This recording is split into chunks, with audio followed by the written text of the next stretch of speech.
आप सभी का स्वागत है सक्सेस की 98 के चैनल के ऊपर। सुबह का 8 बज चुका है। डेली सुबह में 8 बजे आप सभी का करंट अफेयर का जो क्लास है वो चलता है। और एक बात, टारगेट हमेशा यही रहता है, बिना एक क्वेश्चन छोड़े डेली आपको 10 से 12 मिनट में हर एक इंपॉर्टेंट करंट अफेयर करवा दूं, क्योंकि करंट अफेयर आपको डेली पढ़ना है। तो डेली ऐसे पढ़ो ताकि करंट अफेयर आपको बोझ ना लगे। इसीलिए करंट अफेयर डेली 10 से 12 मिनट में ही पढ़ना है, ताकि आपको हर एक क्वेश्चन क्लियर भी हो जाए और आपको यह भी पता चले कि जो करंट अफेयर पढ़ रहे हैं वो लोड हम ले भी पा रहे हैं। और याद रखना, आज का कोर्स आप सभी के लिए क्या है, अच्छी चीज आने में ना बाबू, आपके जीवन में, आपकी किस्मत में टाइम जरूर लगेगा, लेकिन जब ये आएगा ना तो विश्वास मानिए आपके साथ साथ आपके परिवार में आपके मां पापा का जो प्रतिष्ठा है ना, इसको समाज के सामने बहुत बढ़ा देगा। तो लेकिन याद रखना, अच्छे समय आने में टाइम लगता है। वो टाइम कब आएगा? जब आपके मेहनत में ना जान होगा। ये मेहनत बहुत इंपॉर्टेंट है बाबू।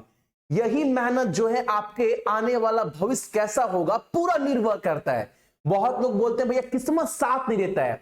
किस्मत अगर साथ नहीं दे रहा ना बाबू, मेहनत करो। रोने से अच्छा है 2 घंटा ना जमकर पसीना बहा लो।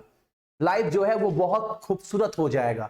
फटाफट क्लास को कवर करवाते हैं। आप सभी का हार्दिक अभिनंदन करते हैं क्लास में।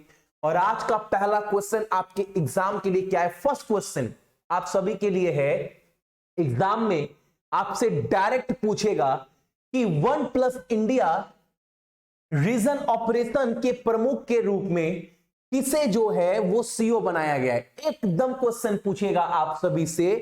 वन प्लस इंडिया, यानी आपने देखा होगा वन प्लस का फोन, देखे हैं ना वन प्लस का फोन, उस कंपनी का सीईओ किसे बनाया गया है? आप एकदम आंसर बोलना, नवनीत नकारा, ऑप्शन नंबर हमारा डी। और इस क्वेश्चन से आपसे कुछ नहीं पूछेगा करंट अफेयर में। अगर पूछेगा तो बस सीईओ का नाम। अगला क्वेश्चन सुनिएगा हमारे सामने। अगला क्वेश्चन बहुत इंपॉर्टेंट है। आपसे एकदम पूछेगा किस भारतीय बिजनेसमैन ने ना संयुक्त अरब इमारात यानी यूएई में पहले डिजिटल एकमात्र स्वतंत्र बैंक, जिसका नाम है आपका झंड, झंड नहीं झंड, ठीक है, इसमें निवेश किया है। कहने का मतलब है संयुक्त अरब इमारात में ना एकमात्र डिजिटल बैंक है। जिस बैंक का नाम क्या है बाबू? उस बैंक का नाम है आपका झंड। इस बैंक में ना कौन सा भारतीय बिजनेसमैन है जो निवेश करेगा? तो आदित्य बिरला ग्रुप का नाम सुने हैं। उसका अध्यक्ष क्या नाम है उनका? कुमार मंगलम बिरला। ऑप्शन नंबर हमारा सी। कुमार मंगलम बिरला कौन है भैया? तो आदित्य बिरला ग्रुप के चेयरपर्सन है। अगला क्वेश्चन हमारे सामने। और एक बात, सक्सेस की 98 का एप्लीकेशन के ऊपर जाकर ना 99 में आप मेरे जीके के हर एक कंटेंट को जो है वो ले सकते हैं। वो कंटेंट जो बार बार एग्जाम में क्वेश्चन पूछता है। हर एक स्टैटिक जीके का टॉपिक वाइज मैंने कंप्लीट कर दिया है। और जो पहले लिए हैं वो एक बार दोबारा से डाउनलोड कर लेना, अपडेट कर लेना। उसमें Ramsar site, Indian national Congress का जितना भी अधिवेशन से इंपॉर्टेंट क्वेश्चन है, आगामी खेल, जीडीपी, केंद्रीय मंत्री और निर्वाचन, उनका क्षेत्र, tennis, grand prix, Oscar, Tokyo Olympic, ये सब मैंने डाल दिया है। पहले आपको ये सारे टॉपिक देख लो। ये वो टॉपिक है जहां से डायरेक्ट एग्जाम में क्वेश्चन पूछेगा। इस टॉपिक में मैंने वो टॉपिक भी डाल दिया है। और साथ ही साथ 1800 बेहतरीन जीके क्वेश्चन जो बार बार रिपीट होता है, और साइंस के क्वेश्चन के साथ साथ डाउनलोड करवाकर प्रिंट भी करवा सकते हैं। हिंदी और इंग्लिश दोनों ही लैंग्वेज में आपको मिल जाएगा। अगला क्वेश्चन बहुत इंपॉर्टेंट, आपके एग्जाम में अगर बोलेगा विश्व पोलियो दिवस हर साल हम लोग कब मनाते हैं? डायरेक्ट आप बोलना 24 अक्टूबर को। यह क्वेश्चन एग्जाम में बनेगा क्योंकि हाल फिलहाल का इंपॉर्टेंट डेट्स है। अब आपके एग्जाम में बोलेगा 2021 का विषय क्या है, थीम क्या दिया गया है? तो आप एकदम बोलिएगा एक दिन एक फोकस, पोलियो को समाप्त करना, पोलियो मुक्त विश्व के हमारे वादे को पूरा करना। यह विषय दिया गया है 2021 का। सक्सेस की 98 का टेलीग्राम के ग्रुप के ऊपर आपको इसका पीडीएफ भी मिल जाएगा। अगला क्वेश्चन, ये अनाउंसमेंट तो बहुत पहले हो चुका था, लेकिन परसों इस अनाउंसमेंट को जो है वो पूरा किया गया, यानी ये अवार्ड परसों दिया गया है। एक बार और याद दिला दूं, बहुत इंपॉर्टेंट क्वेश्चन, पिछले 1-2 साल में बार बार क्वेश्चन पूछा भी गया है, फिर पूछेगा कि 51वां दादा साहेब फाल्के पुरस्कार किसको दिया गया है? रजनीकांत। इसके पहले अमिताभ बच्चन को। अगला क्वेश्चन बहुत बहुत बहुत इंपॉर्टेंट, एक क्लास तो कम से कम बनता है नेशनल अवार्ड के ऊपर। भैया ये तो बहुत पहले अनाउंसमेंट हो चुका था राष्ट्रीय पुरस्कार, ये पुरस्कार अब दिया गया है 67वां। एकदम याद रखना, क्वेश्चन गारंटी है बनेगा। 67वां राष्ट्रीय फिल्म पुरस्कार में सर्वश्रेष्ठ अभिनेत्री का पुरस्कार किसे दिया गया है? कंगना रनावत को। ये फिल्म फेयर नहीं है, ये नेशनल अवार्ड है, याद रखिएगा, ठीक है। मणिकर्णिका, पंगा, ये सब मूवी के लिए कंगना रनावत को जो है वो बेस्ट एक्ट्रेस का अवार्ड दिया गया है। अगर बोले बेस्ट अभिनेता का पुरस्कार किसे दिया गया राष्ट्रीय फिल्म पुरस्कार, तो एकदम बोलिएगा धनुष और मनोज बाजपेयी को। असुर मूवी है ना, उस मूवी के लिए असुरन, प्लस भोंसले जो मूवी है उस मूवी के लिए जो दिया गया है वो दिया गया मनोज बाजपेयी को। यानी राष्ट्रीय फिल्म पुरस्कार जो है दो दिया गया एक्टर को। किसको किसको? तो धनुष और मनोज बाजपेयी। अभिनेत्री तो कंगना रनावत। हालांकि ये क्लास में स्पेशल कराऊंगा ताकि ये टॉपिक आपका पूरा कवर हो जाए।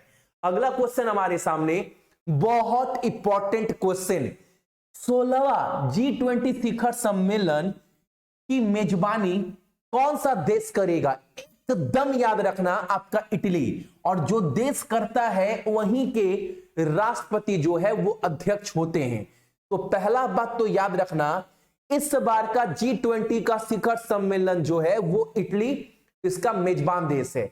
इसके चेयरपर्सन मैरियो ड्रागी, और गठन जो हुआ है वो 26 सितंबर 1999 को हुआ है G20 का। एक क्वेश्चन ना एक्स्ट्रा आप याद रखना, भारत जो है ना 2023 वाला G20 सम्मेलन का मेजबानी भारत करने वाला है। अगला क्वेश्चन हमारे सामने, किस देश ने एक नया भूमि सीमा कानून पारित किया है? देखो अभी कुछ दिन पहले गलवान में जो लड़ाई हुआ था जिसमें बहुत सारे सैनिक, भारतीय सैनिक मारे गए थे, चाइना के भी सैनिक मारे गए थे, लेकिन चाइना ने क्या किया था? इसका खुलासा नहीं किया था, बोला था मात्र 4 लोग मरे, 40, 50, 60 भी मरे होंगे, ठीक है, वो सब बात की बात है। एक नया भूमि सीमा कानून पारित कर दिया गया। आपको पता है ना, जो चाइना है अभी वर्तमान में कितने अंतरराष्ट्रीय देशों के साथ अपनी सीमा साझा करता है? तो 14, ठीक है। अब एक बात सुनना, मेरा बात बहुत इंपॉर्टेंट क्वेश्चन है।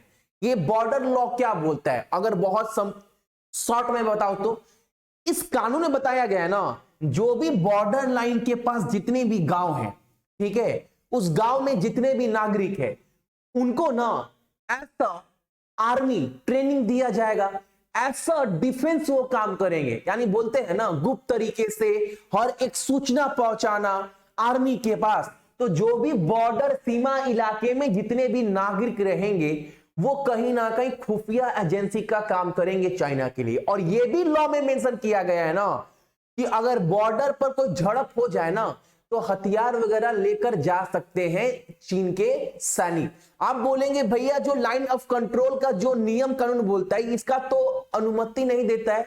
बिल्कुल, लेकिन चाइना ने इस लॉ में ये नियम डाला है कि वो लेकर जा सकते हैं।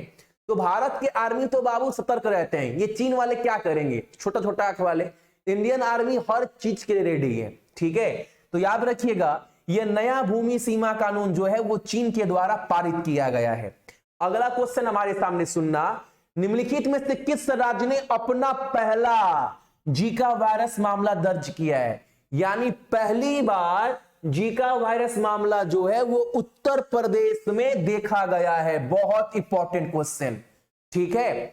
उत्तर प्रदेश में लोकसभा सीट 80, राज्यसभा सीट 31 और 403 विधानसभा सीट है। अब आज का पहला क्वेश्चन, डेली एक क्वेश्चन आपसे पूछता हूं।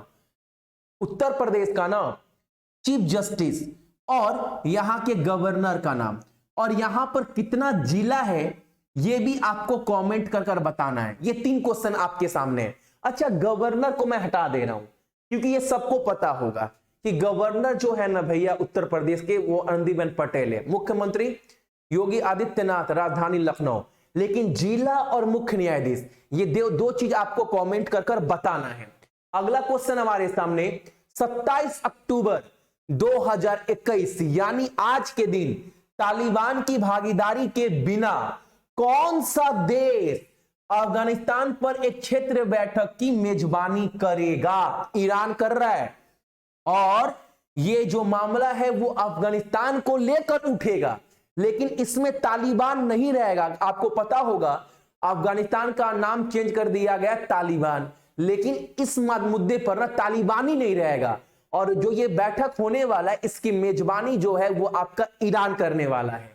अगला क्वेश्चन हमारे सामने बहुत इंपॉर्टेंट, पृथ्वी को क्षुद्र ग्रह यानी एस्ट्रॉइड से टकराने से रोकने के लिए कौन सी अंतरिक्ष एजेंसी डार्ट मिशन शुरू करने की तैयारी कर रहा है? अच्छा, डार्ट का फुल फॉर्म ना आपसे पूछेगा तो एकदम याद रखिएगा, double asteroid radiation test redirection test, ये आप याद रखना, डार्ट का फुल फॉर्म। और ये जो मिशन लॉन्च किया जाएगा ना ये स्पेस एक्स के फाल्कन 9 रॉकेट से लॉन्च किया जाएगा। दूसरी बात एक चीज और याद रखिएगा, कभी भी ना पृथ्वी से कोई भी एस्ट्रॉइड वगैरह ना टकराए, इसकी पूरी जानकारी जो है वो नासा को सेंड करने वाला है। यही मिशन लॉन्च किया गया है नासा के द्वारा जिसका नाम डार्ट दिया गया है।